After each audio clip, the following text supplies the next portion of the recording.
Le ministre du Travail, lui, était entendu hier par la Commission des affaires sociales de l'Assemblée nationale. Leur sujet de préoccupation, le déficit de la sécurité sociale. Depuis que le gouvernement s'est aperçu que le trou, déjà inquiétant en 1976, devenait angoissant en 1977, les chiffres ont succédé aux chiffres. Dans un premier temps, le déficit devait être de 10 milliards, puis de 13 milliards.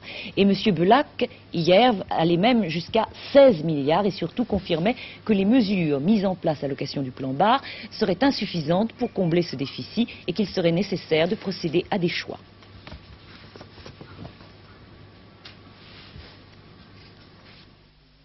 Depuis 1972, les dépenses de maladie marchent à un rythme de doublement tous les 4 ans, celles de vieillesse tous les 3 ans et celles de famille tous les 5 ans, c'est-à-dire des vitesses extrêmement rapides. Et cette situation, surtout en raison de la vitesse très rapide des dépenses maladie, pourrait devenir très catastrophique, dramatique, et remettre peut-être même en cause notre système de protection auquel nous tenons tellement.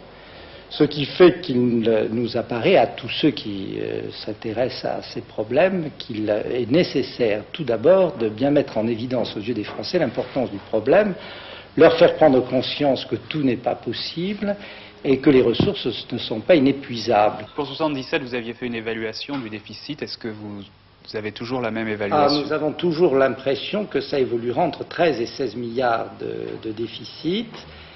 Pour l'instant, les mesures prises le 22 septembre ne couvrent pratiquement que 9 milliards et demi. Il reste donc un trou de l'ordre de 4 à 6 milliards. Et c'est une des raisons pour lesquelles je vous disais qu'il faudra que nous prenions parti au cours du premier trimestre 1977.